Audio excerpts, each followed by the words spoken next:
terjatuh berlutut, tenggorokannya terasa terbakar. Seolah suaranya benar-benar dirampas. Mulutnya terbuka.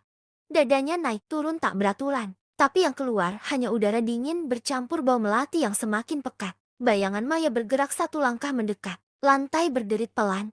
Seperti mengeluh. Kau masih di sini karena waktumu belum tiba. Misik Maya. Suaranya kini terdengar lebih dekat. Lebih nyata. Aku mati karena keserakahan yang sama. Karena pilihan yang sama. Dinda menggeleng keras. Air matanya jatuh membasahi lantai. Aku bukan kau. Aku tidak serakah. Aku hanya korban. Maya menunduk sedikit. Wajahnya hampir sejajar dengan wajah Dinda. Mata kosong itu menatap tanpa berkedip. Tak ada yang benar-benar ingin menjadi korban, katanya pelan. Tapi selalu ada yang dipilih untuk dibayar. Di luar kamar, Rahmah menempelkan telinganya ke pintu. Tangis tertahan membuat dadanya nyeri. Ia mendengar suara-suara aneh seperti bisikan berlapis, bertumpuk, saling menindih. Bukan satu suara, bukan dua. Tangannya mengepal. Ia berdiri lagi, lalu berlari ke halaman. Mengambil palu kecil dari gudang kayu. Tangannya gemetar saat kembali ke depan pintu kamar kosong itu. Dinda, mundur, teriaknya sambil mengangkat palu. Ia memukul sekali. Dok, kayu itu hanya bergetar sedikit. Ia memukul lagi, lebih keras. Dok, retakan kecil muncul, namun seketika menghilang. Seolah pintu itu menutup lukanya sendiri. Rahmah tersentak mundur. Napasnya terengah. Tidak, gumamnya lirih. Di saat yang sama, dari dalam bangunan misterius, Daryat berdiri mendadak. Wajahnya pucat. Keringat dingin mengalir di pelipis. Ia mendengar bunyi palu itu jelas. Nyata, cukup. Desisnya. Suaranya pecah. Ini sudah terlalu jauh. Namun sebelum ia melangkah keluar, udara di ruangan itu mendadak berubah berat. Seolah ada tekanan tak kasat mata yang menahan tubuhnya. Kau terlambat. Suara Putri Erem terdengar dingin. Tanpa emosi, Rahma sudah menyerahkan dirinya sendiri.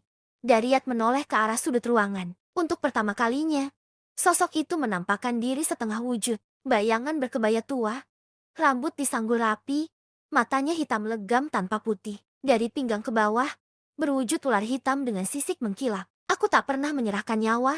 Daryat berteriak marah.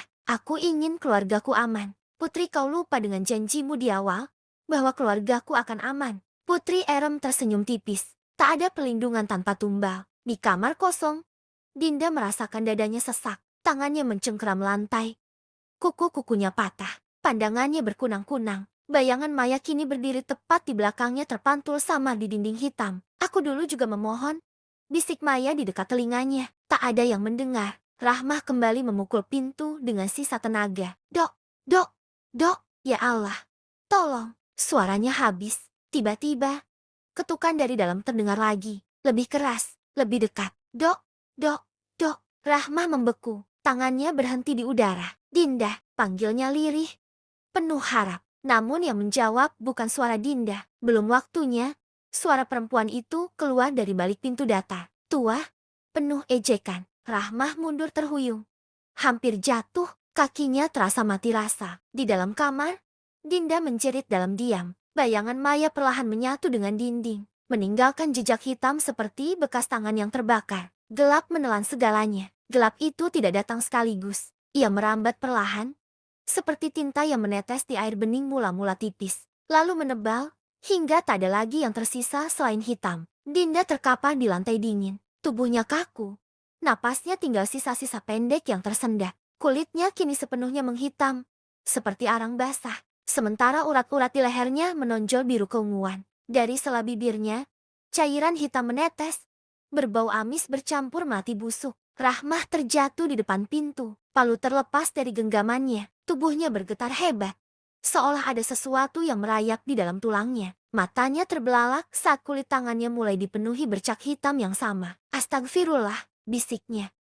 Namun lidahnya terasa berat. Ia merangkak mundur, mencoba menjauh dari pintu itu. Tapi lantai seperti memanjang, menahannya tetap di tempat. Udara menjadi semakin dingin, menusuk hingga ke paru-paru. Dari celah pintu, asap tipis berwarna kelabu merembes keluar, berputar di udara sebelum menyentuh wajah Rahmah. Saat asap itu menyentuh kulitnya, Rahmah menjerit. Rasa panas menjalar cepat, seperti besi panas yang ditempelkan ke tubuhnya. Ia mencakar lantai, kukunya patah satu persatu. Dalam pandangannya yang kabur, Bayangan perempuan-perempuan berdiri mengelilinginya. Wajah-wajah pucat, mata kosong. Perut mereka cekung, beberapa memeluk perut yang tak pernah sempat melahirkan. Jangan, Rahmah terisak. Aku tidak tahu. Aku tidak tahu apa-apa.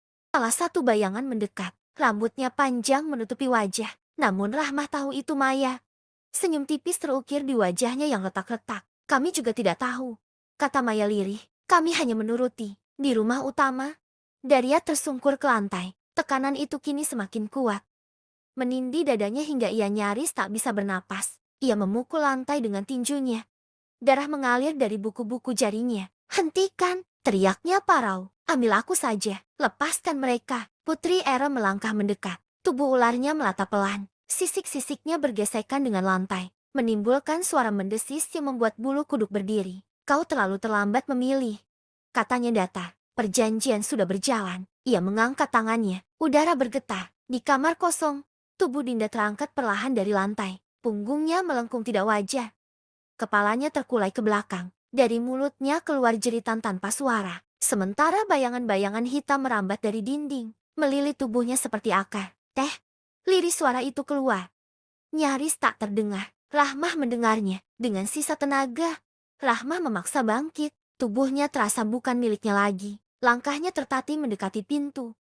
Meski setiap inci kulitnya terbakar, ia menempelkan telapak tangan ke kayu pintu yang dingin. Dinda, teteh di sini. Pintu itu bergetar hebat. Untuk sesaat, retakan besar muncul, memperlihatkan sekilas wajah Dinda yang menghitam. Matanya memutih tanpa pupil. Teteh, bibir Dinda bergerak. Tubuh Dinda melayang keluar menghantam tubuh Rahmah.